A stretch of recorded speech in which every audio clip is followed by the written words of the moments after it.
Today I'm with Yasmine Doleyres, who is a Ph.D. student in Macromolecular Science and Engineering, going on her 6th year. She's almost done, almost graduating. It's so exciting. And she's agreed to be with us here today to talk about what that journey looks like, how she stays motivated, how she stays grounded, and to offer tips to you on how to do the same thing. So I'm going to let Yasmine introduce herself and talk about her research. Thanks, Violet. So, hi, Blengineers. As Violet mentioned, my name is Yasmine, and I'm in my 6th and hopefully towards the end of my Ph.D. journey. I'm studying Macromolecular Science and Engineering, so I'm using polymers specifically for biomaterials applications in tissue engineering and drug delivery. So I'm working on drug targeting for cancer applications, as well as growing adipose or fat tissue to replace some of the implants and different surgeries that they do for people facing breast cancer.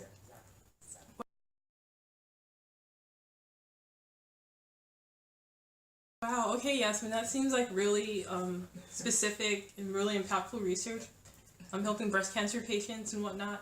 So, did you know that you wanted to do that in the initial stages of going to grad school, or what tips do you have for someone who's not sure what they want to do, but they know they want to get a PhD? How do they narrow in on that field? That's a great question. I think it's really important to know what you want to do in grad school, otherwise it makes the journey that much harder. So I wouldn't say specifically I knew I wanted to do like adipose tissue regeneration or drug targeting necessarily, but I knew I loved the field of biomaterials, and it's such a wide field to begin with. So during my time in undergrad, I was able to eventually work in a lab doing biomaterials research, and I loved my time there working under the postdoc that I worked with and in a really great and collaborative, strong research lab. Before then, I did have other experiences, and I was able to kind of weed out what I didn't like, so that was important as well.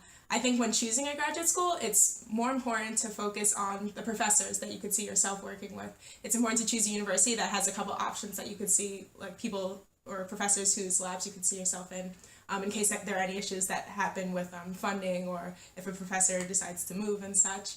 So really taking the time to first explore your interests fully is important, and then trying to create like a really strong match between what you enjoy and what professors are working on, and also being somewhat flexible, because nothing's going to fit exactly, but it should give you the opportunity to do something you like as well as grow as a researcher.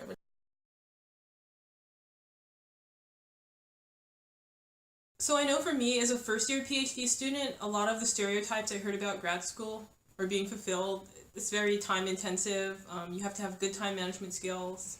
Your advisor expects a lot from you, even if you're just a first year taking classes. And so, Yasmine, you're almost at the end of this race. So how do you stay grounded and like well-rounded with your personal life, your academic career, things like that, while being a PhD student?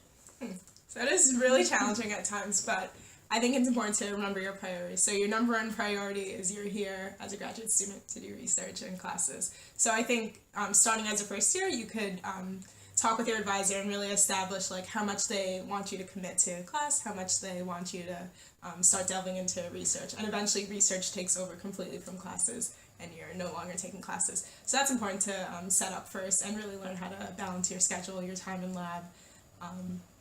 Yeah.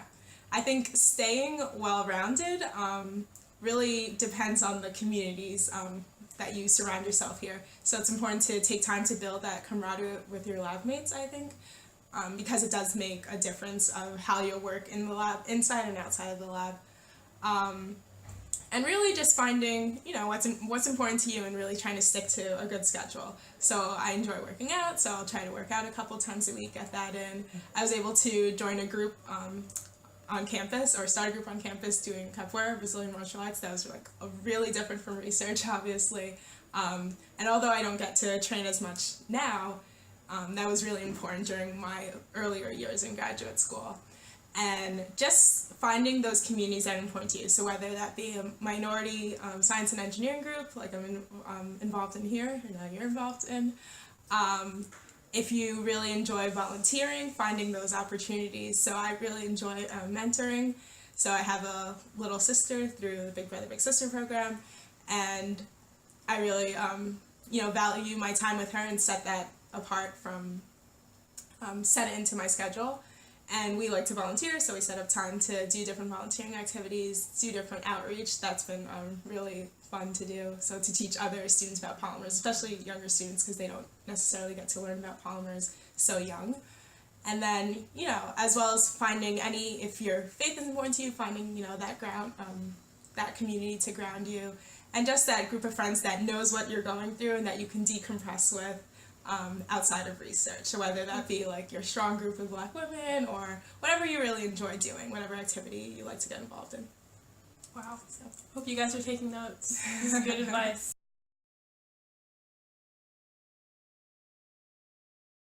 Okay, so we have to bring it back to the fact that this is the Blengineers.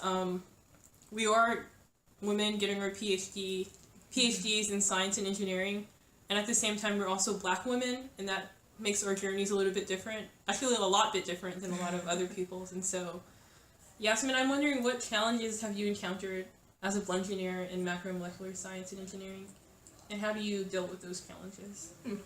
So I would say the biggest challenge, so getting a PhD is isolating in and of itself. You're doing like such unique research. No one's doing exactly what you're doing. But then especially being like a Black women engineer, there's just not that many of us, right? So at times it can feel like you're really on this journey by yourself. But I think going back to your second question, it's really important to find that support network and don't wait too long to do that. Otherwise, you'll feel the consequences of that pretty immediately. So just really finding people that encourage you, staying in contact with your family. They might not even understand what the PhD journey is like, but just telling them about your schedule, they'll quickly realize and really encourage you. That's also made a big difference during my PhD. So that's a big challenge, feeling isolated at times.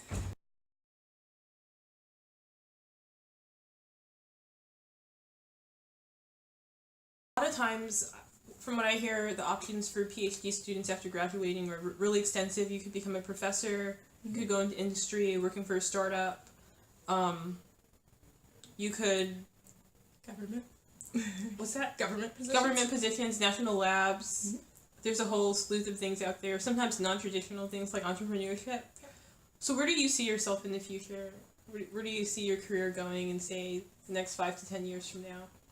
So I think right away I would first like to work within the pharmaceutical industry. Really get to see how the work I was doing in the research lab can translate into the clinic, and I think a company would focus on that more strongly. I eventually do think I want to go or stay in academia. I definitely enjoy teaching and mentoring, so at least serving as an adjunct professor, possibly, or doing the full tenure track position and like having my own lab, and which will help me, I think, tailor my research into things that are really applicable by going like the industry route first and then switching to academia. So professors that I know that have done that route, where they have like a more dynamic career where they switch from industry to academia, really seems fulfilling, really seems exciting, and you're not doing the same thing for too long. And then a long-term goal of mine, I think, is to start my own outreach or STEM outreach program, really encouraging women or young girls and minorities to join the STEM field.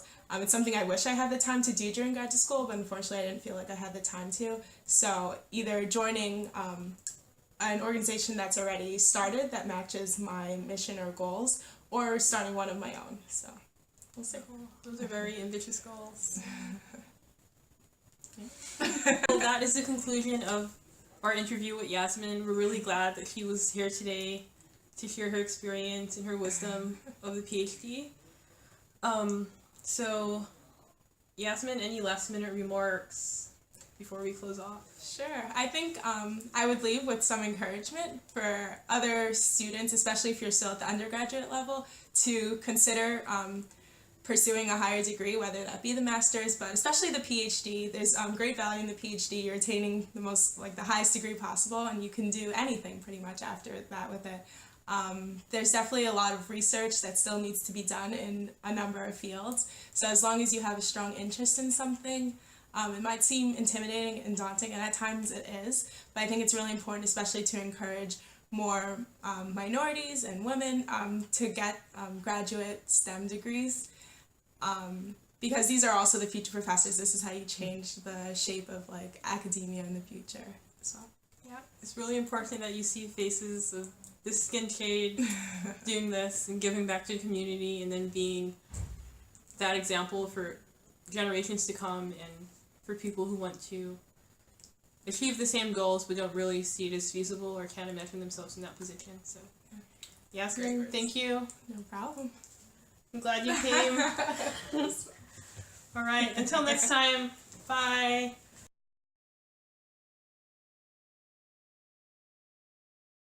And then you can clip it. I didn't know what I wanted to say. It's okay. Oh, no. There's gonna be bloopers. Oh.